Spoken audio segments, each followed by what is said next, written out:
A University of Oregon research team, led by physics professor Richard Taylor, is working on technology that could revolutionize the medical field. They're creating a retinal replacement device that could offer sight to people who weren't born blind, but who have gone blind over time because of disease or age.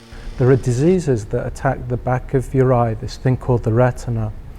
And one very common one is called macular degeneration.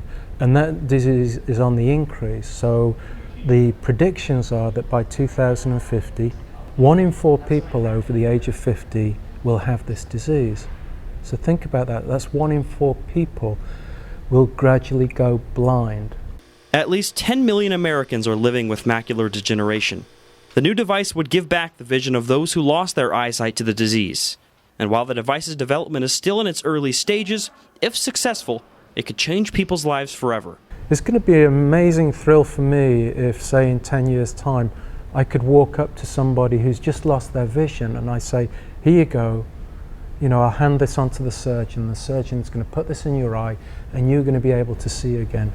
Taylor's research team, which features 5 UO faculty members, 10 graduate students, and 3 undergrads, received a $900,000 grant from the W.N. Weck Foundation in January for the project.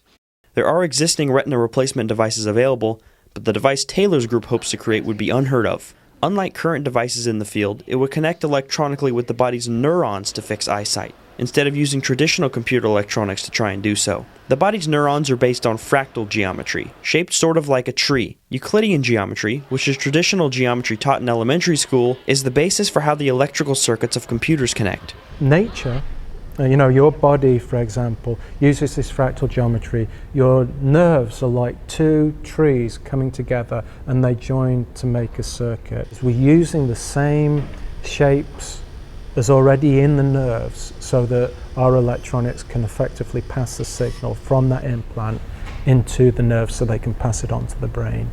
Taylor is confident the team will be able to complete the project, but he knows there will be hurdles along the way. He says the team has to create a device that can not only connect with the body's neurons, but safely last a decade or more in the eyeball. It also cannot be toxic for the body, and there must be an option for removing it from the eye should a patient not want the device after having it implanted. The Oregon Commission for the Blind in Eugene helps people who develop macular degeneration or similar diseases adapt to their new life with limited or no eyesight. Jackie Macy, who's an instructor with the commission, says the device would mean the world to those who weren't born blind but lost their eyesight later in life, even if the surgery to implant the device is risky. I would think that if there was a trial done, any kind of a trial, that people would line up to have the trial because, one, it isn't going to hurt them. It isn't going to make it any worse. So you just never know. But I see a lot of people on a daily, weekly, monthly basis that wishes they had their vision back. If the project is successful, the technology could be used for more than just retina replacement. Taylor says the research could easily translate to brain implants or prosthetic limbs, but it doesn't end there. The implications are staggering because that's for health-oriented things, but you can start to change the technology. So with our retinal implants, they're designed to receive light and convert it to an electrical signal.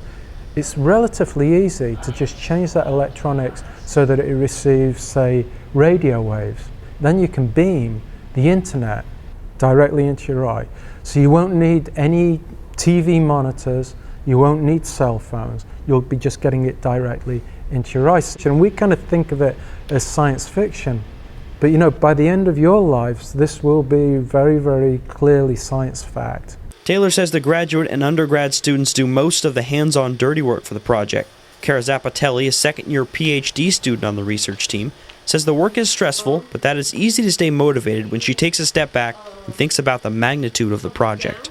I mean, my main motivation is like the bigger picture. Like, I wanted to be doing something that actually made a difference, and so that if I ran into someone on the street or when I tell my family, like, I can actually articulate what I'm doing in the lab. So I often take that step back and think about like why what I'm doing is important. The team's leader, Taylor, has been involved in various projects around the world. He's also been invited to speak in the White House twice, but he says this project is different than any other he's worked on. I think we know deep down that we're on a winning project. I've never been involved in a project where we started off with a little idea and then new ideas emerged that we hadn't thought about that are even better. the newer ideas emerge that are even better than that. There's not been a single result that has sort of been disappointing. Taylor was also awarded a 2016 Research Excellence Award by the University of Oregon this week for his work. UO President Michael Schill says people like Taylor are key to making Oregon a stronger research university. You hire people who are really wonderful researchers, you support them, you facilitate their ability to achieve grant funding from the federal government, you take away some of the roadblocks to research, but what you want to do is you want to recognize excellence, reward excellence, and incentivize excellence. Taylor says the research team is already starting to build devices, but there's still a ways to go. The team hopes to make enough advancements to be testing the device on mice in 2 years, then if that works, implanting the device into human beings somewhere down the road. Taylor says the timeline is difficult to estimate, but is excited about what lies ahead. We're in this brave new world of electronics interfacing with the body, but it's just that no one's taken that vital step of developing the electronics for the body. And so, yeah, once we crack this basic problem, it could well just be just an enormous revolution, which is going to, impact on the quality of life, which not all revolutions do. So it's going to be fun to watch it.